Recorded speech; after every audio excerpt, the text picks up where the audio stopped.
ओम नमः शिवाय। हर हर महादेव।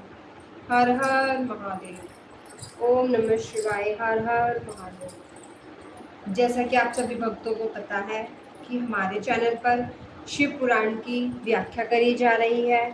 हमने अब तक इसके बहुत से अध्यायों का वर्णन कर लिया है और जो भी सावन के महीने में शिव पुराण की कथा को सुनता है, पढ़ता है, वो सभी बहुत शिव जी की कृपा पाते हैं। शिव जी का उन पे हमेशा ही आशीर्वाद रहता है। तो चलिए शुरू करते हैं। अगर आप सभी भक्तों को शिव पुराण की पूरी कथा सुननी है तो मेरे चैनल पे जाके सारे अध्यायों का वर्णन सुन सकते हैं। तो चलिए शुरू करते हैं। लेके महादेव का नाम। सभी लाइव में जुड़ जाए जल्दी जल्दी। चलो शुरू करते हैं।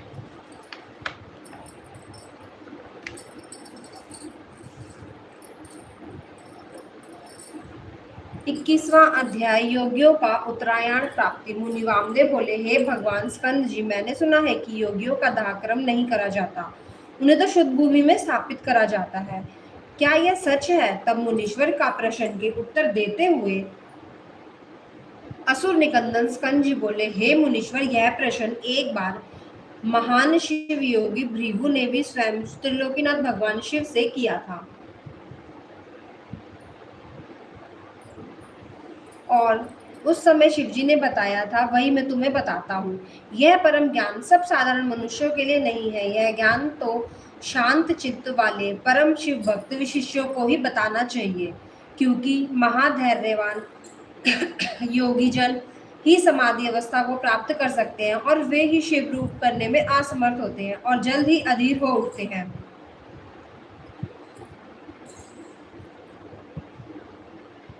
जिन्हें समाधि की अवस्था का ज्ञान प्राप्त नहीं है, ऐसे योगियों को गुरु मुख से शिवजी का ज्ञान जानकर ध्यान करना चाहिए, प्रतिदिन प्रणव मंत्र का जाप करना चाहिए और भगवान शिव जी का स्मरण करना चाहिए। तभी योगी जनों को उत्तरायण की प्राप्ति होती है। 22वां अध्याय एकादशी पद्धति। भगवान स्कंद बोले, मुनिवर, अब मैं आपको एकादशी विधि की बताता हूँ। एक वेदी को लीप कर 5 मंडल बनाए, उसमें 5 देवताओं की पूजा करें। भगवान शिव सर्वेक्षर हैं, उनकी कृपा से ही कार्य सिद्ध होता है, इसलिए हमें उनकी कृपा को नहीं भूलना चाहिए। भगवान शिव का स्वरूप मानकर शिवात्मा देवताओं को ध्यान करके उनके चरण के शंख के जल को समर्पित करें। ओम भूर्भुवः स्वः मंत्र का जाप कर धूप दीप से प्रदक्षिणा करके नमस्कार करें। फिर हाथ जोड़कर प्रार्थना करें कि भगवान आप प्रसन्न होकर यति को शिव चरणों में रक्षित करें। प्रार्थना के पश्चात प्रसाद को कन्याओं में बांट दे और इसके पश्चात यति का पावन श्राद्ध करें, क्योंकि यति का एकादिष्ट श्राद्ध नहीं होता। 4 ब्राह्मणों को आमंत्रित करें, उनके चरण धोकर शिवजी की विधि विधान के अनुसार पूजा करके उनके समक्ष ही ब्राह्मणों को भोजन कराएं। गोबर से लीपे स्थान पर रखे कुश के आसन पर बैठकर कहें कि मैं पिंडों को दान करता हूँ। ऐसा संकल्प करके 3 मंडलों का अपने परमात्मा, अंतरात्मा और आत्मा के लिए पूजा करें। मन में यह विचार करते हुए कि हमने आत्मा को पिंड दान दिया है, पिंड दान करें। कुश से जल छिड़के और प्रदक्षिणा करके नमस्कार करें। तत्पश्चात ब्राह्मणों को दक्षिणा दें। ऐसा करने के बाद रक्षा के लिए श्री हरि विष्णु की महापूजा और नारायण को बलि दे। अंत में वेदों और शास्त्रों को जानने वाले 12 ब्राह्मणों का गंध, अक्षत और पुष्पों से पूजन करें और प्रार्थना करें। कुश आसन पर पायस बलि दें। मुनि वामदेव, यह मैंने आपको एकादश की विधि बताई है। 23वां अध्याय शिष्य वर्ग का वर्णन। स्कंददेव बोले, मुनि वामदेव, 12वें दिन प्रातः उठकर स्नान करके नित्य कर्मों से निर्वृत्त होकर भगवान शिव की पूजा अर्चना करें। मध्याह्न में ब्राह्मणों को निमंत्रण देकर उन्हें भोजन कराएं। मन में गुरु पूजन का संकल्प करें। गुरु के चरण धोकर उन्हें आसन पर बिठाकर कुशाओं और धूप दीप से आराधना करें। गुरु को नमस्कार करके मंत्र का जाप करते हुए अक्षत अर्पित करें।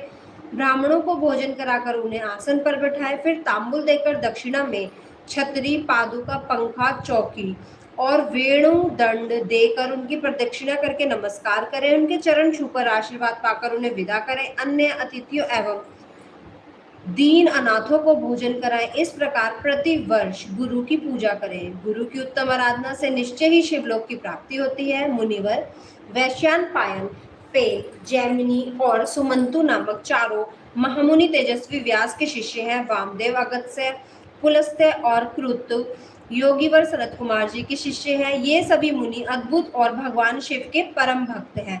इन्होंने ही पंच महाभूतों से आवृत वेदांत सिद्धांत का परम निश्चय करा है। यह मोहनाशक, ज्ञानदायक और संतोषदायक है। यह जगत का कल्याण करने वाला और लक्ष्मी प्रदान करने वाला है। त्रिलोकीनाथ कल्याणकारी भगवान शिव का ध्यान और स्मरण याद सदा करने के लिए योगीजन शिव स्वरूप हो जाते हैं। ब्रह्मा, विष्णु और शिव का भजन और ध्यान करने से मनुष्यों को मोक्ष की प्राप्ति होती है तथा उनकी सभी मनोकामनाएं भी पूरी हो जाती हैं। कल्याणकारी देवादिदेव महादेव जी की आराधना सभी दुखों का नाश करके सुख प्रदान करती है और भोग मोक्ष देने वाली होती है। इस प्रकार वामदेव जी को उपदेश देकर और उनसे पूजित होकर स्कंद देव अपने माता पिता का स्मरण करते हुए कैलाश पर्वत को चले गए। तब मुनिवर वामदेव भी भगवान स्कंद का अनुसरण करते हुए कैलाश पर्वत को चले गए। वहां पहुंचकर वामदेव मुनि ने भगवान शिव पार्वती के चरणों में अपना शीश झुकाया, फिर उनके समक्ष पृथ्वी पर लेटकर अपने आराध्य सर्वेक्षर शिव और देवी पार्वती की स्तुति करी तथा उनको शीश झुकाया। तत्पश्चात भगवान शिव और माता पार्वती की कृपा पाकर वहीं पर ही रहने लगे।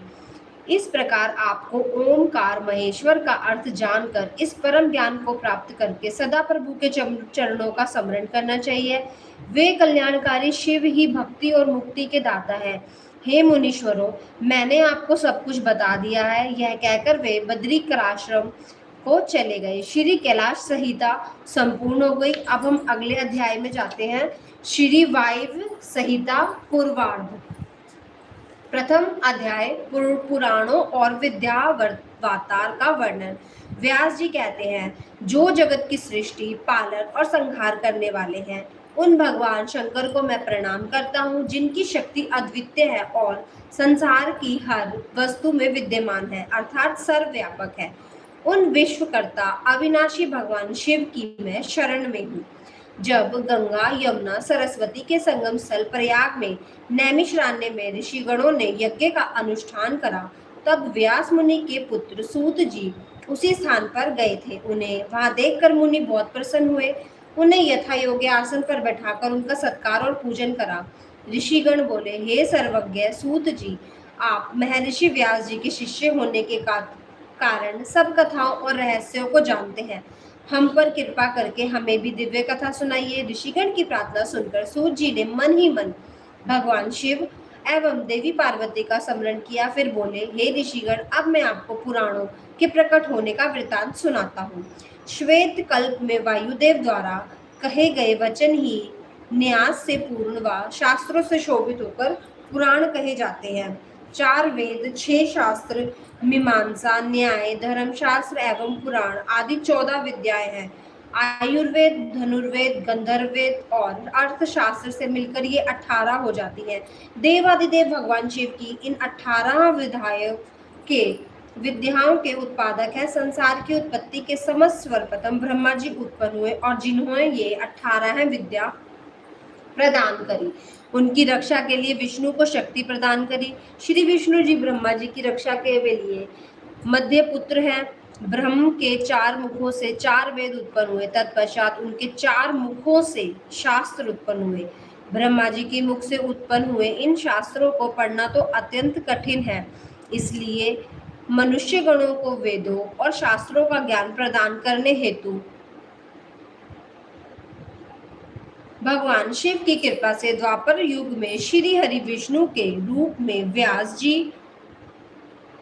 अवतरित हुए। उन्होंने देवापायन नाम से द्वापर में जन्म लिया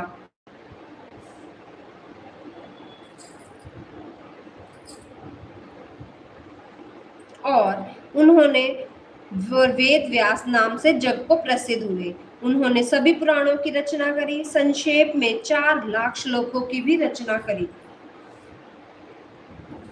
ब्रह्म, पदम, विष्णु, शिव, भागवत, नारद, मार्कंडेय, अग्नि, ब्रह्म वैवृत, लिंग, वराह, वामन, कुरुंग, मत्स्य, गरुण, ब्रह्मांड आदि कुल 18 पुराण हैं। शिव पुराण के धर्म तथा विधि के अनुसार पूजन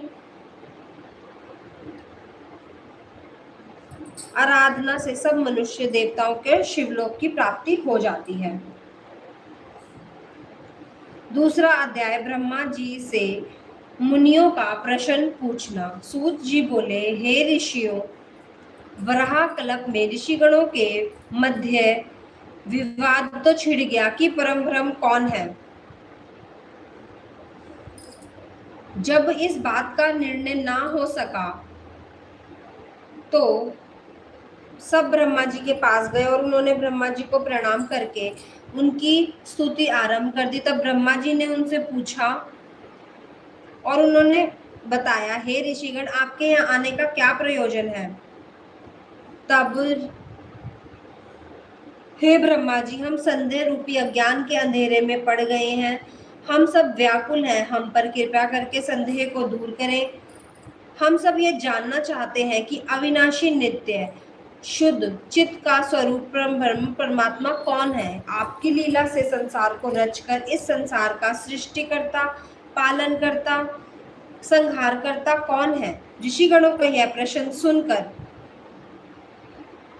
ब्रह्मा जी ने त्रिलोकीनाथ कल्याणकारी देवादिदेव महादेव जी का स्मरण करके उन्हें बताया।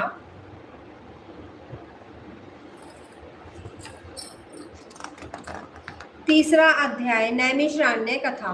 ब्रह्मा जी बोले, हे ऋषियों, जिसने ब्रह्मा, विष्णु और रुद्र सहिता पूरे संसार को रचा है और जिनकी कृपा दृष्टि पाकर संसार के सभी प्राणी भय मुक्त हो जाते हैं और जो सभी इंद्रियों के मूल हैं, जिनकी कृपा से मुझे प्रजापति पद प्राप्त हुए हैं, जो सब पर शासन करने वाले हैं, जिनकी कृपा से सूर्य, चंद्र, अग्नि, बिजली सहित पूरा संसार प्रकाशित होता है, वे परम ब्रह्म और कोई नहीं, स्वयं शिव है। इनकी अनंत महिमा का तो कोई नहीं जान सकता। त्रिलोकीनाथ भगवान शिव कल्याणकारी ही निपुण है, उदार, गंभीर, माधुर्य, मकरंद से सभी प्राणियों के स्वामी और अद्भुत लीला करते हैं। प्रलय काल में ही सारे ब्रह्मांड को अपने अधीन करने, अपने में विलीन कर लेते हैं। भगवान शिव का सच्चे मन से पूजन और आराधना करने वाले को प्रभु का दर्शन प्राप्त होता है। भगवान शिव के 3 रूप हैं, और स्थूल, सूक्ष्म और सूक्ष्म से सूक्ष्म। स्थूल रूप को देवता, सूक्ष्म रूप को योगीजन और तीसरे अर्थात अत्यंत सूक्ष्म रूप को शिव जी के परम भक्त और शिव व्रत का उत्तम पालन करने वाले ही देख सकते हैं। धर्म का विशेष ज्ञान हो जाने पर अधर्म का तो नाश हो ही जाता है और फिर शिव जी का अचल भक्ति प्राप्त हो जाती है। भगवान शिव की कृपा से कर्म के बंधनों से तो मुक्ति मिल जाती है तथा मनुष्य शिव धर्म में प्रवृत्त हो जाते हैं। धर्म तो 2 प्रकार के होते हैं, गुरु अपेक्षित और गुरु अनपेक्षित। गुरु अनपेक्षित धर्म द्वारा ही शिव धर्म में परिवर्तित होकर शिव ज्ञान की प्राप्ति होती है और मनुष्य संसारिक मोह माया को त्याग कर भाव साधन में लग जाते हैं। तत्पश्चात ज्ञान और ध्यान से युक्त होकर मनुष्य योग और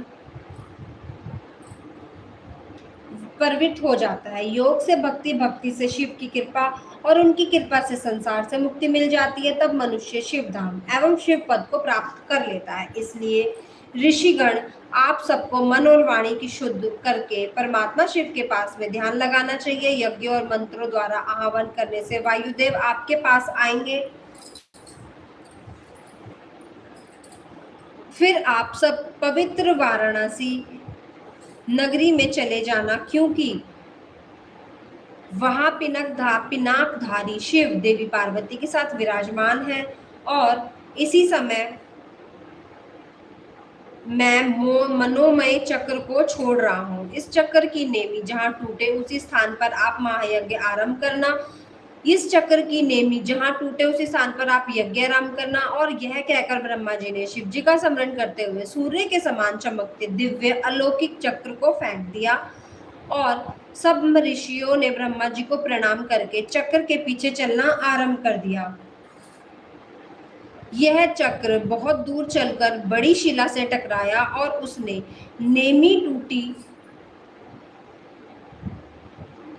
तब वही स्थान नैमिषारण्य नाम से विख्यात हो गया। ऋषिगणों ने उसी स्थान पर महायज्ञ करने की दीक्षा ग्रहण करी। एक समय की बात है, राजा पुरुरवा रानी उर्वशी के साथ विहार कर रहे थे और उस स्थान पर पहुंचे। पूर्वा 18 समुद्र द्वीपों का स्वामी होते हुए भी उस भूमि को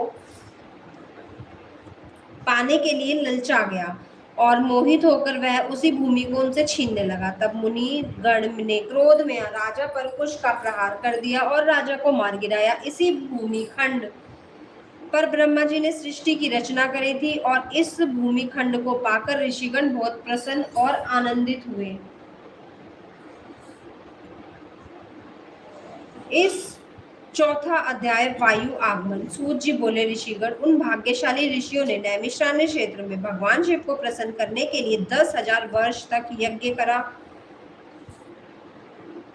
और तब ब्रह्मा जी ने प्रेरित होकर वायुदेव ने उन्हें दर्शन दिए। उन्हें अपने सामने पाकर ऋषिगण तो बहुत प्रसन्न हुए और वायुदेव को उत्तम आसन देकर उनका बहुत आदर सत्कार किया। वायुदेव बोले, ऋषिगण, भगवान शिव की परम कृपा से आपका यज्ञ निर्बाध गति से चल रहा है।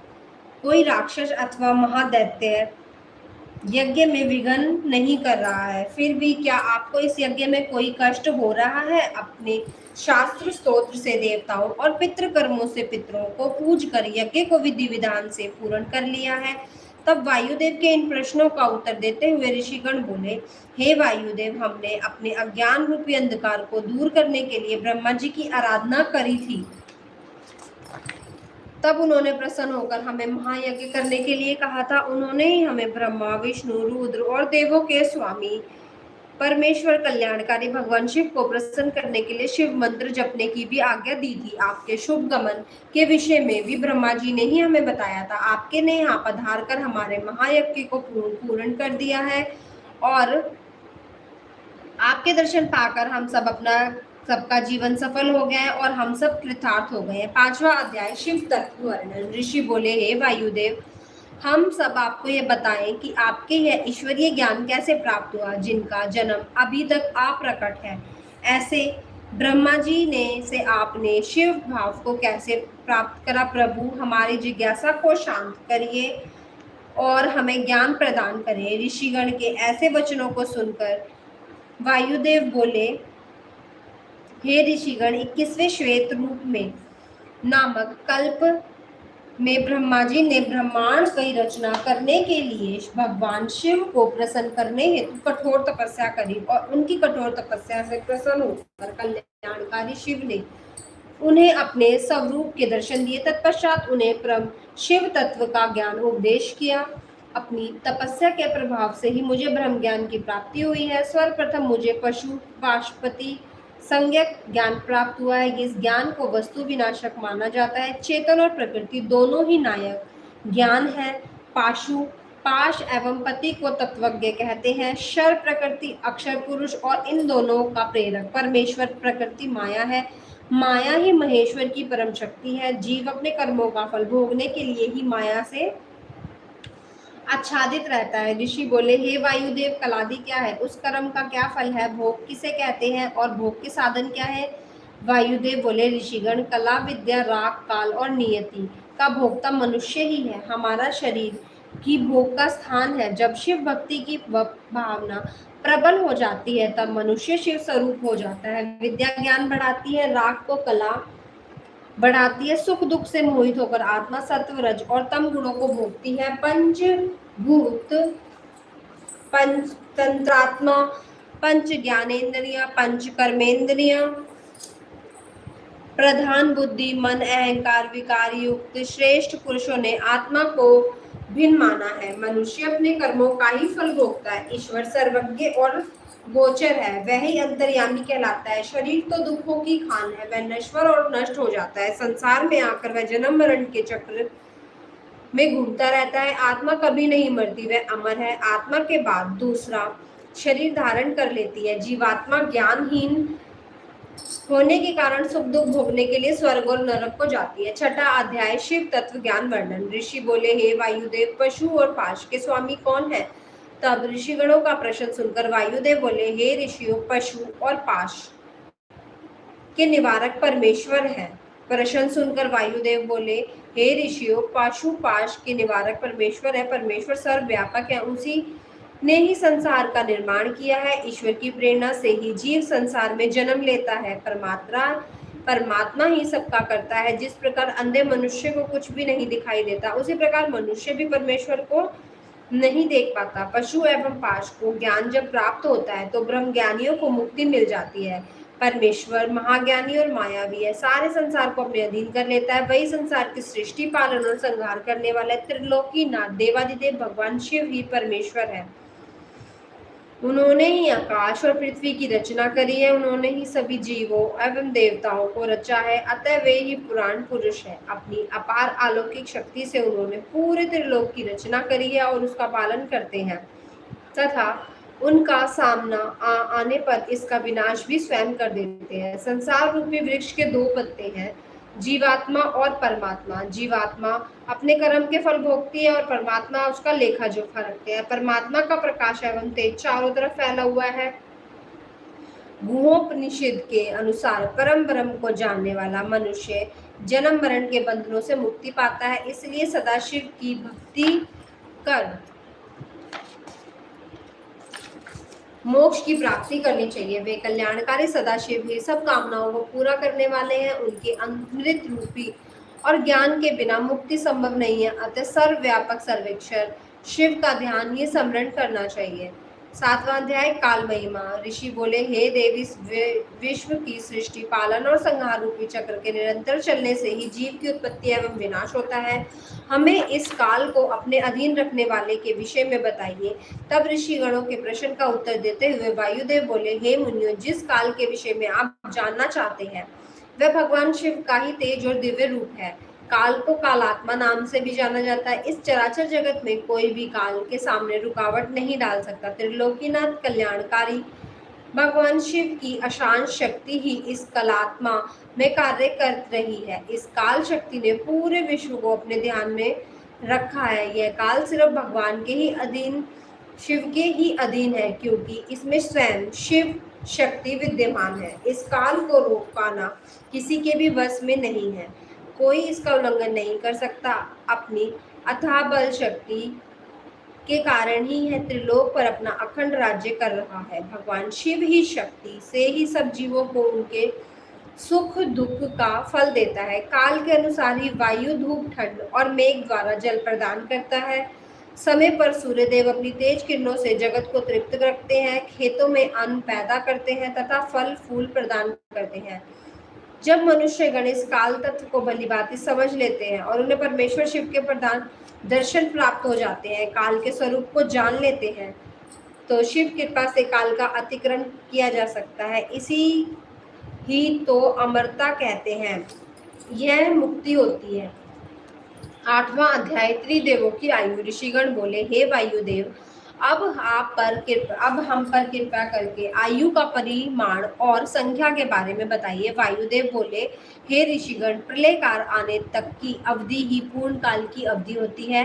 15 निमेष की काष्ठा होती है। 30 काष्ठाओं का एक मुहूर्त अर्थात दिन रात एवं 15 दिन और रातों का एक पक्ष होता है। इस प्रकार महीनों में 2 पक्ष होते हैं, शुक्ल पक्ष और कृष्ण पक्ष। पितरों के दिन और रात क्रमशः शुक्ल पक्ष और कृष्ण पक्ष होते हैं। 6 महीने का एक अयन होता है, जो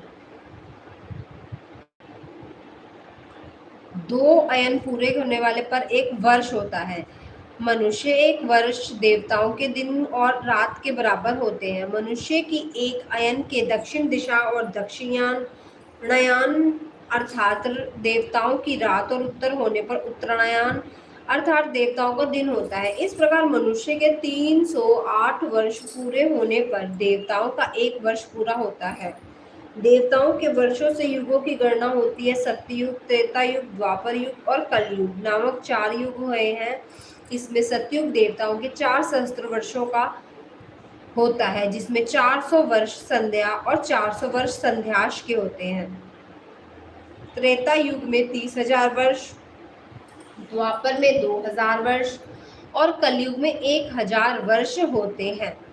चारों युगों के 1000 वर्ष बीतने पर एक कल्प पूरा हो जाता है और 71 चतुर्युगी का एक मनवंतर होता है। ब्रह्मा जी का एक दिन एक कल्प के बराबर होता है। 8000 वर्षों का एक वर्ष और 8000 वर्षों का एक युग होता है। हजारों वर्षों का एक सवन बनता है। ब्रह्मा जी की आयु 30,000 सवन का समय बीतने पर पूरी हो जाएगी। इस प्रकार ब्रह्मा जी की पूरी आयु श्री हरि विष्णु के एक दिन के बराबर है। श्री हरि विष्णु की आयु रुद्र के एक दिन के बराबर मानी गई है।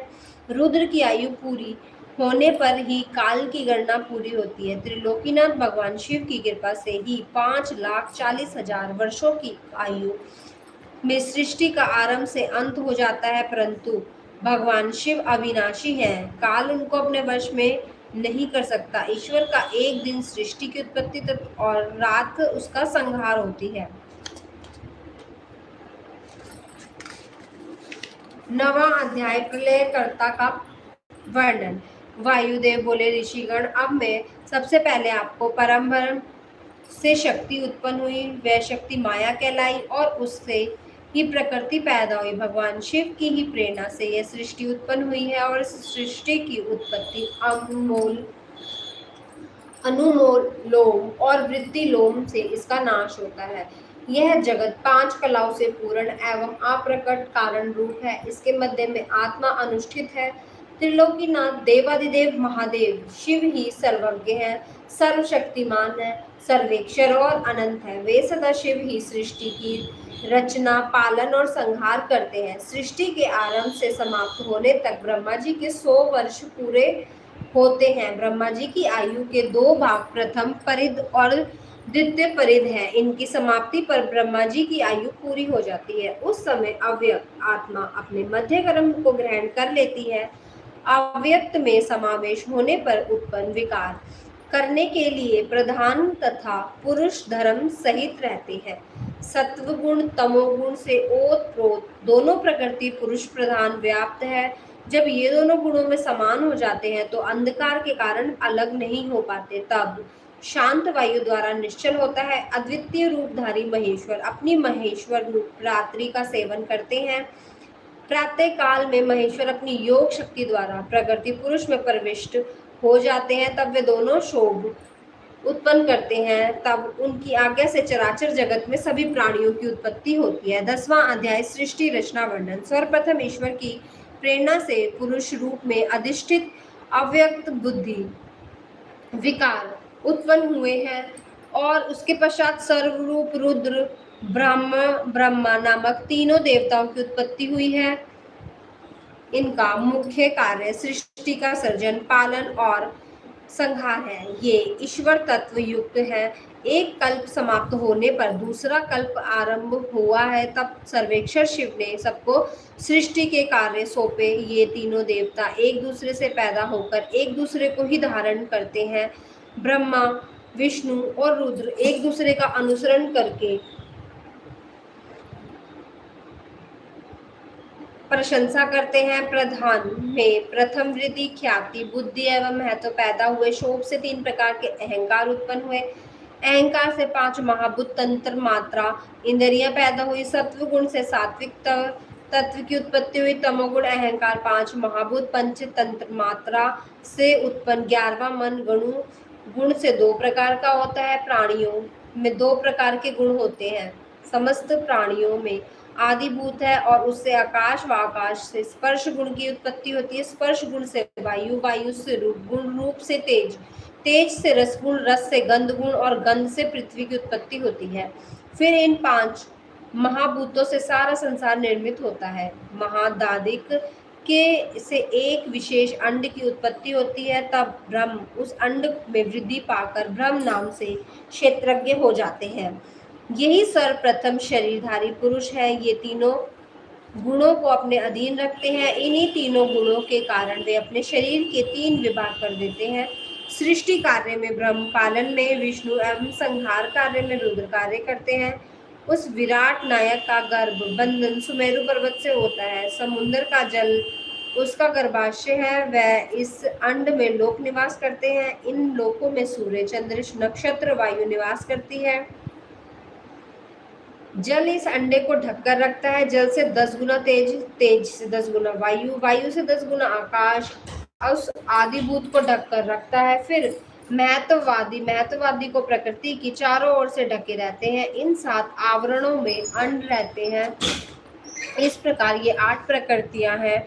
अव्यक्त द्वारा ही संसार निर्मित होता है और उसी में विलय भी हो जाता है। काल के अधीन गुण भी सम और विषम होते हैं। गुणों की कमी अथवा विशेषता होने पर सृष्टि की रचना होती है और इनका समानत्व होने पर प्रलय भी होता है। ब्रह्मा की यही योनि है और यह अंड ही ब्रह्म की निश्चयात्मकता क्षेत्र है। प्रकृति सर्वगामिनी है, जिसमें सहस्त्र अंड रहते हैं और इन अंडों में चतुर्मुख विष्णु, ब्रह्मा एवं रुद्र को प्रकृति रचती है। ये तीनों शिव जी की समीपता पाकर स्थिर रहते हैं। व्यक्त से अव्यक्त, अव्यक्त से अंड और अंड से ब्रह्मा उत्पन्न होकर संपूर्ण लोक की रचना करते हैं। सृष्टि की रचना और प्रलय काल में उसका नाश तो परमेश्वर की लीला है। 11वां अध्याय सृष्टि आरंभ का वर्णन। ऋषिगण बोले, हे वायुदेव, आप हम पर कृपा करके हमें मनवंतर, कल्प व प्रतिसर्ग के बारे में भी बताइए। ऋषिगणों की बात सुनकर वायुदेव बोले, सर्वप्रथम ब्रह्मा उत्पन्न हुए। उनमें के एक दिन में 14 मनवंतर पूरे हो जाते हैं। मनवंतर असंख्य हैं। इस तरह में वराह वल्प है, जिसमें 14 मनवंतर हैं। इनमें 7 को स्वयंभू और 7 को सार्वणिक माना जाता है। प्रथम कल्प की समाप्ति पर बहुत प्रलयकारी भयंकर हवा चली और जिससे वृक्षों को उसके स्थान से उखाड़ फेंका। उस समय तीनों देवताओं के बीच में अग्नि देवता प्रकट हुए और उन्होंने अग्नि से सब कुछ जला दिया। तत्पश्चात जले हुए पृथ्वी के भाग को वर्षा से जल में डुबो दिया और ब्रह्मा जी ने देखा कि संसार पानी में डूब गया और संपूर्ण ब्रह्मांड नष्ट हो गया है। चारों ओर अथाह जल दिखाई पड़ता है। तब वे सुखपूर्वक जल में सो गए। जब सृष्टि का आदिकाल होता है तब उस समय श्रुतियां ईश्वर को जगाती हैं। तब योग निद्रा में सोते हुए त्रिदिशापति ब्रह्म रूप परमेश्वर शिव की सेवा सब देवता हाथ जोड़कर स्तुति करते हैं और उनसे जागने की प्रार्थना करते हैं। उस समय सबकी प्रार्थना और स्तुति सुनकर परमेश्वर ने योग निद्रा का त्याग कर दिया और जल शैया पर बैठकर चारों ओर देखने लगे। जब उन्हें पृथ्वी के जल में डूबने के बारे में ज्ञात हुआ तब उन्होंने वराह रूप का स्मरण करा। फिर वराह रूप धारण करके उन्होंने समुद्र को झंझोरा और पृथ्वी को वापस लाने के लिए जल के बीच में अंदर चले गए। यह देखकर प्रसन्न देवता उन पर फूलों की वर्षा करने लगे। 12वां अध्याय सृष्टि वर्णन। वायुदेव बोले, हे ऋषिगण, ब्रह्मा जी को सृष्टि की चिंता हुई और तपोमय मोह पैदा होने से अंधेरा छा गया। उस समय आत्मा वाली सृष्टि पैदा हुई, पर ऐसी सृष्टि देखकर ब्रह्मा जी तो व्याकुल हो गए और उन्होंने दूसरी सृष्टि की रचना करी। यह सृष्टि पक्षियों की भी थी और पैदा होते ही कुमार पर पड़ गई। तब ब्रह्मा जी ने तीसरी बार सात्विक अर्थात देवताओं की दृष्टि से रचना करी। इस सृष्टि से भी ब्रह्मा जी को संतोष नहीं मिला। तब उन्होंने मानव सृष्टि का निर्माण किया और यह सृष्टि सुंदर और रजोगुण वाली थी। ब्रह्मा जी द्वारा रचित प्रथम सृष्टि महत, दूसरी भूत सृष्टि, तीसरी वैकारिक इंद्रिय प्राकृतिक सृष्टि कहलाई, चौथी सृष्टि मुख्य, पांचवी वक्र स्त्रोत्र, छठी उधर स्त्रोत्र से देव सृष्टि, सातवीं मानव सृष्टि, आठवीं सृष्टि अनुग्रह वाली, नौवीं कुमार सृष्टि कहलाई। सर्वप्रथम ब्रह्मा जी ने सनक, सनंदन, सनातन, सनत कुमार तथा ऋभु मानस पुत्र पैदा हुए। ये सभी योग मार्ग पर गामी थे। इस प्रकार जब सृष्टि की वृद्धि न हुई तब वह दुखी होकर ब्रह्मा जी ने तपस्या आरंभ करी और परंतु जब वह समय बीत गया जाने पर कोई भी फल नहीं मिला तब ब्रह्मा जी क्रोधित हो गए और क्रोधाधिक्य के कारण उनकी आंखों से आंसू आ गए और जिनसे भूत प्रेत पैदा होने लगे। यह सब देखकर दुखी ब्रह्मा जी ने देह त्याग दी। तब ब्रह्मा जी को प्रसन्न करने हेतु भगवान रुद्र उनके मुख से पैदा हुए। भगवान रुद्र ने अपने शरीर से 11 स्वरूप पैदा कर दिए और उन्हें प्रजा रचने की आज्ञा दी। यह सुनकर सभी रुद्र रोते हुए वहां से भागने लगे। तत्पश्चात महादेव जी ने ब्रह्मा जी को पुनर्जीवित कर दिया। ब्रह्मा जी ने रुद्र से प्रश्न पूछा, आप कौन हैं? तब रुद्र बोले, मैं ही परम ब्रह्म परमेश्वर हूँ और तुम्हारी इस सृष्टि में तुम्हारे पुत्र के रूप में जन्मा हूँ। अब आप इनकी सृष्टि की रचना करें और पूर्ण करें। अब अपनी यह सुनकर ब्रह्मा जी तो बहुत प्रसन्न हुए और प्रार्थना करने लगे कि सृष्टि निर्माण के कार्य में आप मेरे सहायक बने। जब रुद्रदेव ने अपनी सहमति दे दी तब ब्रह्मा जी ने अपने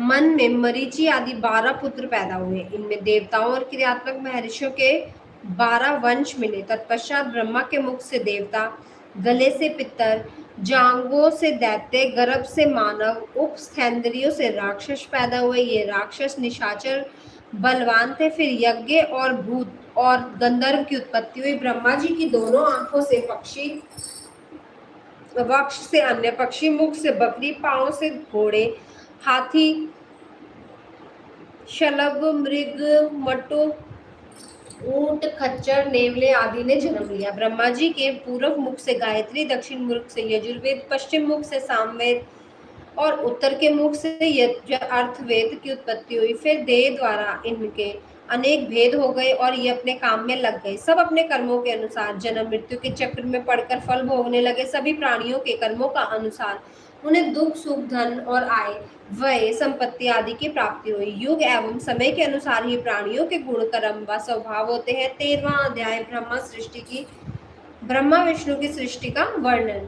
ऋषि बोले, हे वायुदेव, सृष्टि का आरंभ होने पर पहले ब्रह्मा महेश्वर विष्णु को उत्पन्न करते हैं, फिर अपनी लीला के अनुसार संसार की रचना करते हैं, फिर प्रलय आने पर सबका विनाश कर देते हैं। इस अनुसार तो महेश्वर की सर्वशक्तिमान है। फिर वे ब्रह्मा जी के पुत्र किस प्रकार हो सकते हैं? कृपया करके हमें बताइए। ऋषियों के वचन सुनकर वायुदेव बोले, हे मुनियों, ईश्वर महेश्वर ने इस सृष्टि के निर्माण, पालन और संहार के लिए ब्रह्मा, विष्णु और रुद्र को उत्पन्न करा। यह सब तो उनकी लीलाएं हैं जो कि विभिन्न कल्पों में पैर बदलती रहती हैं। किसी कल्प में ब्रह्मा विष्णु और रुद्र को उत्पन्न करते हैं तो किसी में विष्णु ब्रह्मा और रुद्र को प्रकट करते हैं। किसी कल्प में तीनों एक दूसरे को प्रकट करते हैं। मेघ वाहन कल्प में श्री हरि विष्णु ने मेघ रूप में 10,000 वर्षों तक पृथ्वी को धारण किए रखा था। तब प्रसन्न होकर महेश्वर ने विष्णु को अवयव शक्ति प्रदान करी। यह देखकर ब्रह्मा जी के मन में ईर्ष्या उत्पन्न हो गई और उन्होंने विष्णु को वहां से भेज दिया और स्वयं भगवान महेश्वर की शरण में पहुंच गए। महेश्वर को प्रणाम करके उनकी स्तुति करने लगे और बोले, आपने ही अपने वाम अंग से विष्णु और दक्षिण अंग से ब्रह्मा को पैदा किए थे। फिर हम दोनों की शक्ति और सामर्थ्य में भिन्न क्यों है? क्या विष्णु मुझसे आपके ज्यादा भक्त हैं? भगवान कृपया इस अंतर को दूर करें। ब्रह्मा जी की प्रार्थना और स्तुति सुनकर महेश्वर ने उन्हें विष्णु जी के समान शक्ति प्रदान करी।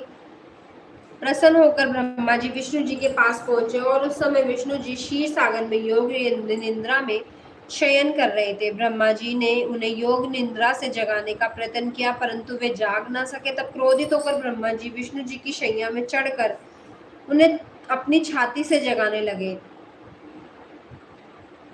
उसी समय विष्णु जी वहां से अंतर ध्यान हो गए। तब लक्ष्मी जी को विष्णु जी कहीं भी नहीं दिखे तो वे भी अंतर ध्यान हो गई। तब ब्रह्मा जी की भ्रिकुटियों के मध्य से विष्णु जी प्रकट हो गए और उनमें द्वंद्व युद्ध होने लगा। यह सब भगवान शिव की भी बिना प्रकट हुए देखने लगे। परंतु जब ब्रह्मा विष्णु का युद्ध किसी भी तरह समाप्त नहीं हो रहा था तब वे उन दोनों के मध्य प्रकट हो गए। शिव जी की कृपा से उन दोनों के क्रोध का निवारण हो गया। 14वां अध्याय रुद्र की उत्पत्ति।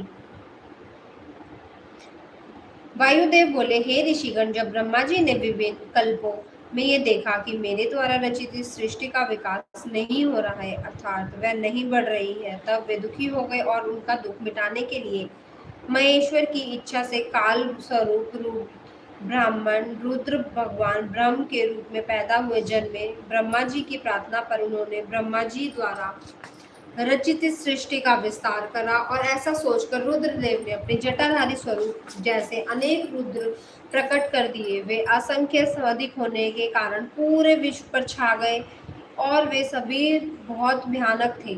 इस भयानक स्वरूप वाले रुद्रों को रूप देखकर ब्रह्मा जी तो चिंतित हो गए और हाथ जोड़कर महेश्वर से बोले, हे देवादिदेव, ये आप क्या कर रहे हैं? हमें भयानक सृष्टि की रचना नहीं करनी, हमें तो साधारण प्रजा की रचना करनी है जो पैदा होती है और मरती भी रहे। ब्रह्मा जी के ऐसे वचन सुनकर त्रिलोकीनाथ भगवान शिव हंसने लगे और बोले, ब्रह्मा जी, मैं तो ऐसी ही सृष्टि की रचना कर सकता हूँ। यदि तुम्हें यह नापसंद है तो तुम स्वयं अपनी इच्छा के अनुसार प्रजा की रचना करो। यह कहकर कल्याणकारी भगवान शिव सृष्टि के रचना के कार्य से मुक्त होकर वहां से चले गए। 15वां अध्याय शिव शिवा की स्तुति। वायुदेव बोले, हे ऋषिगण, शिव जी के वहां से चले जाने के पश्चात ब्रह्मा जी ने स्वयं सृष्टि की रचना करी, परंतु सृष्टि में प्रजा की वृद्धि नहीं हो रही थी। सृष्टि में वृद्धि न होते देखकर ब्रह्मा जी दुखी हो गए और वे अपने आराध्य भगवान शिव और शिवा की तपस्या करने लगे। ब्रह्मा जी की कठोर तपस्या से प्रसन्न होकर शिव जी ने उन्हें दर्शन दिए। ब्रह्मा जी ने उन्हें सृष्टि में प्रजा की वृद्धि होने के विषय में बताया। भगवान शिव और देवी पार्वती ने मिलकर उनकी समस्या का निवारण कर दिया। शिव जी ने उन्हें अपने अर्धनारीश्वर स्वरूप के दर्शन करवाए। भगवान शिव के अर्धनारीश्वर स्वरूप के दर्शन पर ब्रह्मा जी की प्रसन्नता का तो कोई ठिकाना ही नहीं रहा। वे हाथ जोड़कर भगवान शिव शिवा की स्तुति करने लगे। ब्रह्मा जी बोले, हे देवादिदेव भगवान शिव, हे जगदम्बा माँ पार्वती, आप अमोघ लीलाएं करने वाले हैं। आपका वैभव निराला है। मैं आपकी शरण में आया हूँ, कृपया मुझ दीन पर अपनी कृपा दृष्टि करें। और इस प्रकार ब्रह्मा जी भगवान शिव शिवा की अनेक स्तोत्रों से मुक्ति स्तुति करने लगे। 16वां अध्याय मैथुनी सृष्टि की उत्पत्ति। वायुदेव बोले, हे ऋषिगण, जब ब्रह्मा जी ने विभिन्न स्तोत्रों से स्तुति करी तब भगवान शिव शिवा को प्रसन्न कर लिया। तब शिव जी बोले, ब्रह्मदेव, मैं आपकी मनोकामना अवश्य पूरी करूंगा। तब शिव जी ने अर्धनारीश्वर स्वरूप से देवी महेश्वरी को अलग करा। साक्षात देवी जगदम्बा को अपने सामने पाकर ब्रह्मा जी ने उनसे प्रार्थना करी। ब्रह्मा जी बोले, हे देवी भगवती, मैंने मन द्वारा देवताओं और ऋचाओं की रचना की, परंतु मेरे द्वारा रचित सृष्टि का विस्तार नहीं हो रहा है, इसलिए मैं मैथुनी सृष्टि करना चाहता हूँ। यह तभी संभव हो सकता है जब सृष्टि में नारी का भी अंश हो। मुझ पर कृपया करके आप मेरे पुत्र प्रजापति दक्ष की पुत्री के रूप में जन्म ले और सृष्टि की वृद्धि करें। ब्रह्मा जी की प्रार्थना से संतुष्ट होकर देवी ने अपनी भ्रुकुटियों के मध्य से एक शक्ति उत्पन्न करी। देवी ने उस शक्ति को ब्रह्मा जी की इच्छा पूरी करने के लिए आदेश दिया और स्वयं महावेश्वर महेश्वर जी में समा गई। तब महेश्वर अंतर्ध्यान हो गए और इस प्रकार ब्रह्मा जी को ब्रह्म शक्ति रूप प्राप्त हुआ। उस शक्ति को ब्रह्मा जी की इच्छा से अनुसार दक्ष के घर में जन्म लिया। तभी से मैथुनी सृष्टि का आरंभ हुआ। 17वां अध्याय मनु की सृष्टि का वर्णन। वायुदेव बोले, ऋषिगण, भगवान महेश्वर की कृपा से ब्रह्मा जी ने आधे शरीर में शत्रुघ्न नामक नारी उत्पन्न की और आधे से भव मनु को पैदा करा। उसी कन्या से यशस्वी मनु को पति के रूप में हुआ और इन्होंने मैथुन द्वारा प्रियव्रत उत्तानपादन नामक पुत्र एवं आकृति, देवहूति, प्रसूति नामक कन्याएं पैदा करी। आकृति और रुचि के दक्षिण और यज्ञ पुरुष नामक 2 पुत्र हुए और प्रसूति व दक्ष की 24 कन्याएं हुई, जिनमें से 13 कन्याओं का विवाह धर्म के साथ हुआ तथा अन्य का विवाह दशा, भृजु, भूंगी, अग्रह, पुलह, कृतु, पलस्तय, अस्ति, अत्रि, वशिष्ठ एवं अग्नि के साथ हुआ। ऊर्जा 3 पितरों को समर्पित है। धर्म को 13 पुत्रों की प्राप्ति हुई। दक्ष प्रजापति की पुत्री के रूप में सती का जन्म हुआ और उसने देवादिदेव भगवान शिव को पति के रूप में पाया। अपने पति के यज्ञ में पति का निरादर देखकर उसने योग अग्नि में भस्म कर लिया। फिर पुनः हिमालय की पुत्री के रूप में जन्म लेकर शिव जी को प्राप्त करा। भृगु ऋषि के 2 पुत्र हुए और वे उन दोनों हजारों के पुत्र हुए। ये सभी भार्गव वंशी कहलाए। मरीचि को पौर्णमास नामक पुत्र की प्राप्ति हुई और इनका बहुत बड़ा वंश हुआ। इसी वंश में कश्यप ऋषि पैदा हुए। अंगिरा ऋषि के 2 पुत्र व 4 पुत्रियां थी और उनकी बहुत सी संतानें हुई। पुलस्त्य के अग्नि पुत्र पैदा हुए और उसी के वंश की संतानें पौलस्त्य कहलाई। इसी प्रकार कर्दम, वाल्मीक्य, अत्रि एवं मुनि वशिष्ठ के सैकड़ों अरब संख्या संतानें हुई। ब्रह्मा जी के मानस पुत्र रुद्र के पुत्र अग्नि को पावन पर्व नाम शुचि पुत्र हुए और उनके 49 पुत्र हुए। ये नित्य नैमित्तिक एवं काम्य होने के कारण रुद्र प्रयाण है, इसलिए अग्नि में होम की गई वस्तु रुद्रदेव को प्राप्त होती है।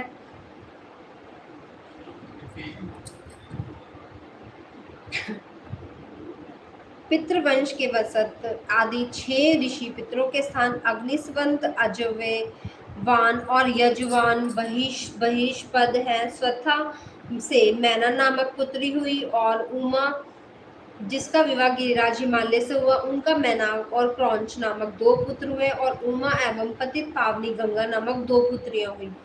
भगवान रुद्र के शाप से चाक्षुष मनवंतर से दक्ष प्रजापति इनके पुत्र हुए। इस प्रकार मैंने धर्म के आदि के वंश का निर्माण आपके संक्षेप में किया।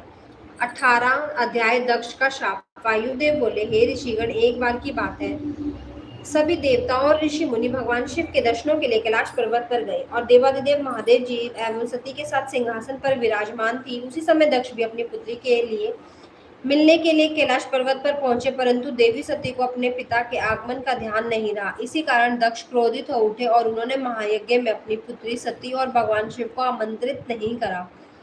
देवर्षि नारद घूमते घूमते कैलाश पर्वत पर पहुंचे। देवी सती को उनके पिता के यज्ञ के बारे में बताया। उन्होंने देवी सती से कहा कि दक्ष ने यज्ञ में सभी ऋषि मुनियों एवं देवताओं को आमंत्रित कराया, परंतु आपको और भगवान शिव को नहीं बुलाया। यह सुनकर देवी सती को तो बहुत दुख हुआ और उन्होंने भगवान शिव से अपने पिता द्वारा किए गए यज्ञ में जाने की आज्ञा मांगी। शिव ने सती को बहुत समझाया कि बिना बुलाए यज्ञ में अपने पिता के घर नहीं जाना चाहिए, लेकिन सती ने तो वह जाना ठीक समझा और ठान लिया।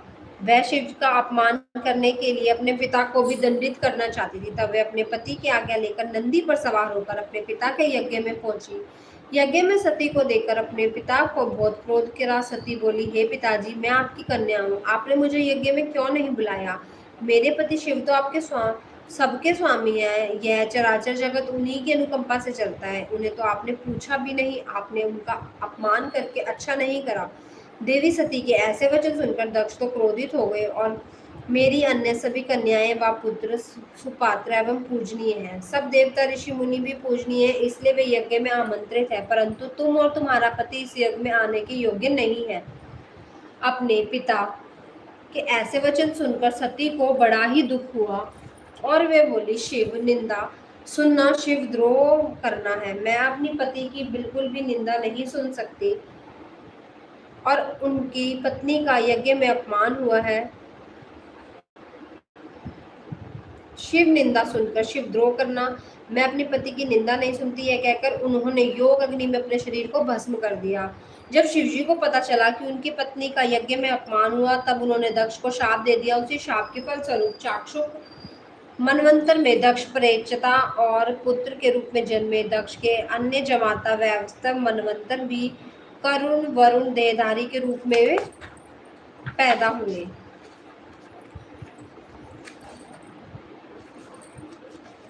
19वां अध्याय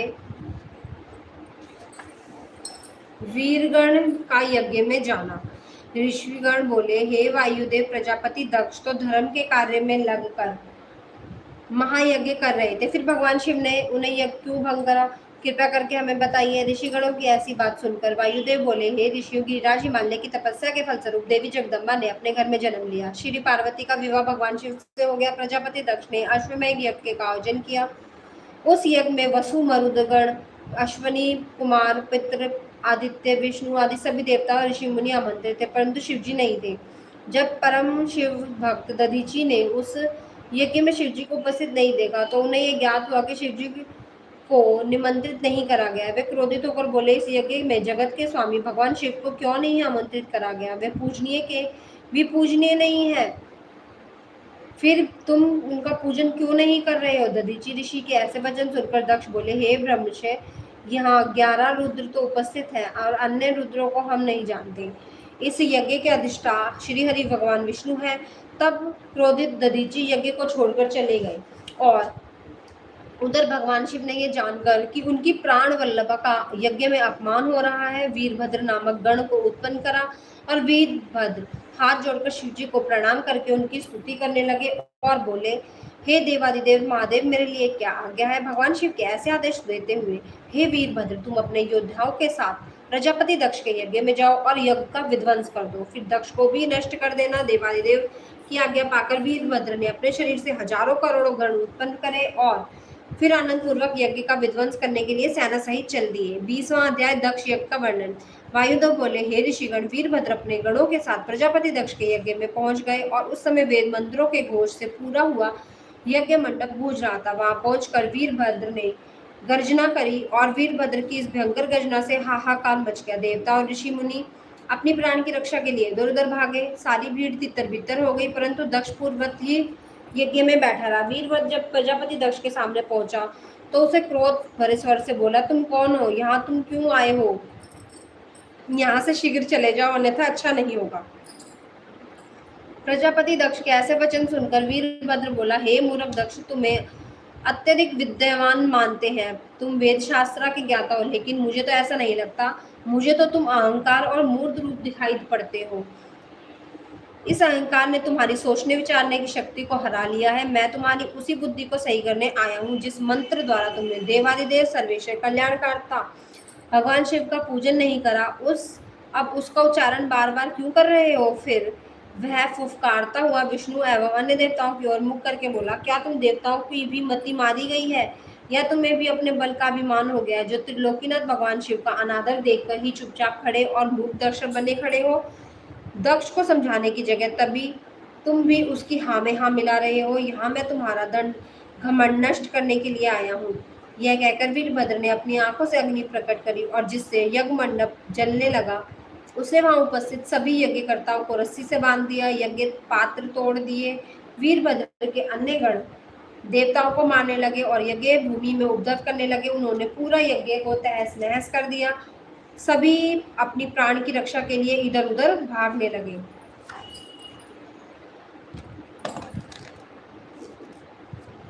21वां अध्याय श्री हरि विष्णु एवं वीरभद्र का युद्ध। वायुदेव बोले, हे मुनियों, वीरभद्र एवं उनके गणों का उपद्रव देखकर सभी देवता भयभीत होकर इधर उधर भागने लगे, परंतु वीरभद्र का संकेत समझकर उनके गणों ने सभी को चारों ओर से घेर लिया। परंतु वीरभद्र का संकेत समझकर उनके गणों सब भागने में असमर्थ थे। वीरभद्र हाथों में त्रिशूल लेकर सब देवताओं पर प्रहार कर रहे थे। वीरभद्र ने सरस्वती की नासिका, अदिति का हाथ, अग्नि की बाहु, भगदेव की आंखें, उषा के दांत तोड़कर घायल कर दिया। इस प्रकार का दृश्य देखकर सभी भयभीत थे। दक्ष ने श्री हरि विष्णु से यज्ञ की रक्षा करने के लिए कहा। तब विष्णु भगवान ने वीरभद्र के साथ युद्ध करने आए। तभी वीरभद्र के सामने एक दिव्य रथ आ गया और उसी शंख बजाने लगा। युद्ध का आरंभ होने पर देवता एवं ऋषिगण महावीरभद्र और श्री हरि विष्णु का युद्ध देखने लग गए। श्री हरि ने श्राप धनुष पर बाण चढ़ाकर वीरभद्र पर प्रहार किया तो वीरभद्र ने भी अपनी धनुष पर टंकार की। दोनों ओर से भयानक बाणों की वर्षा होने लगी। वीरभद्र द्वारा चलाए गए भयानक तीर ने श्री हरि विष्णु को मूर्छित कर दिया। वे पृथ्वी पर गिर पड़े। कुछ देर पश्चात बेहोश हो गए और पुनः युद्ध में करने लगे। वीरभद्र ने विष्णु ने सभी परिवारों को बेकार कर दिया। फिर विष्णु जी ने उन पर वाहन गरुड़ को भी घायल कर दिया। तब क्रोधित होकर विष्णु जी ने सुदर्शन चक्र उठा लिया और वीरभद्र पर चलाया, परंतु शिव जी की कृपा से वह चल ही नहीं पाया। 22वां अध्याय देवताओं पर शिव कृपा। तत्पश्चात वीरभद्र के अन्य गणों ने भी सभी देवताओं को बंदी बना लिया। तब ब्रह्मा जी वीरभद्र से प्रार्थना करने लगे कि देवताओं को दंड ना दे। तब वीरभद्र सब देवताओं को बांधकर शिव जी के पास ले गए। शिव जी के समक्ष पहुंचकर श्री विष्णु बोले, हे देवादिदेव, आप सत्वगुण, रजोगुण, तमोगुण के स्वामी हैं, सब विद्याओं के भंडार हैं, अभिमानियों के अभिमान को नाश करने वाले हैं, आप ही दुखियों के दुखों को दूर करने वाले हैं। ब्रह्मा जी, हे कृपा निधान, आपके भक्त वीरभद्र ने दक्ष का यज्ञ पूरी तरह तहस कर दिया। उसने अनेक देवताओं को भी घायल कर दिया। वीरभद्र के प्रजापति दक्ष को भी मार दिया है। प्रभु, हाथ जोड़कर आपकी शरण में आए हैं, हम सब पर कृपा करें, हमारे दुखों को दूर करें, हमारे अपराध को क्षमा करें। ब्रह्मा जी की ऐसी बातें सुनकर शिव जी के उन पर कृपा हुई। शिव जी ने दक्ष के सिर पर बकरे का सिर लगाकर उसे पुनर्जीवित कर दिया। जीवित होने पर दक्ष शिव जी से क्षमा याचना करने लगा और उनकी स्तुति करने लगा। तत्पश्चात त्रिलोकीनाथ भगवान शिव की कृपा से सभी देवताओं के सारे घाव सही हो गए और जो देवगण मर गए थे पुनः जीवित हो गए। सब देवता सर्वेक्षण शिव की महिमा का गान करके वापस लौट आए। 23वां अध्याय मंदरांचल पर निवास। वायुदेव बोले, हे ऋषिगण, एक बार की बात है, मंदरांचल पर्वत पर शिव जी प्रसन्न होकर कठोर तपस्या करी। प्रसन्न होकर भगवान शिव ने देवी पार्वती सहित वहां निवास करा। उस समय मंदरांचल पर्वत पर अनेक मणियों से चमकता हुआ अनेक गुफाओं से शोभायान हो रहा था। शिवजी पार्वती जी के साथ वह अनेक लीलाएं रचने लगे। इस तरह बहुत समय बीत गया। दूसरी ओर संसार में प्रजा का विकास तेजी से हो रहा था। उसी समय शुंभ और निशुंभ नामक दो दानवों ने ब्रह्मा जी को कठोर तपस्या करने, उनसे अवध्य रहने का वर मांग लिया। ब्रह्मा जी ने वर देते हुए ये कहा कि तुम जगदम्बा के अंश से उत्पन्न कन्या को पाने की अभिलाषा करोगे, जो निश्चय ही तुम्हारा विनाश हो जाएगा। तब उनके वर देकर ब्रह्मा जी अंतर्ध्यान हो गए और वरदान पाकर शुंभ निशुंभ बलवान होने के साथ साथ अभिमानी भी हो गए। उन्होंने देवता पर आक्रमण करके देवताओं को भी हरा दिया और इंद्र के सर्वासन पर कब्जा कर लिया। दोनों ही धर्म का नाश करना शुरू कर दिया। पूरा संसार उनके अत्याचारों से दुखी हो रहा था। सब देवता दुखी होकर भगवान शिव की शरण में गए। तब शिव जी ने उन्हें आश्वासन देकर भेज दिया। इस कार्य को करने के लिए देवी पार्वती को कुद्र करना आवश्यक था, इसलिए शिव जी ने स्त्रियों की बुराई करनी शुरू कर दी। तब क्रोधित होकर देवी बोली, हे स्वामी, आपको मेरा सांवला रंग नहीं सुहाता, इसलिए ऐसी बातें कह रहे हैं। अब मैं जा रही हूँ और ब्रह्मा जी की तपस्या करूंगी। यह कहकर देवी पार्वती क्रोधित होकर वहां से चली गई। ओम नमः शिवाय। हर हर महादेव। अभी इस भाग के लिए इतना ही। इससे आगे कथा हम इससे अगले भाग में करेंगे। तब तक के लिए सभी शिव भक्तों को ओम नमः शिवाय। हर हर महादेव। अगर आपको शिव पुराण की पूरी गाथा सुननी है तो मेरे चैनल को सब्सक्राइब करें, लाइक करें, शेयर करें, कमेंट करें। ओम नमः शिवाय। हर हर महादेव। हर हर महादेव। सावन के महीने में शिव पुराण को सुनने और पढ़ने वाले व्यक्ति बहुत विशेष फलदायक लाभ पाते हैं। तो सभी भक्तों को ओम नमः शिवाय। ओम शिवाय। ओम नमः शिवाय। हर हर महादेव। हर हर महादेव।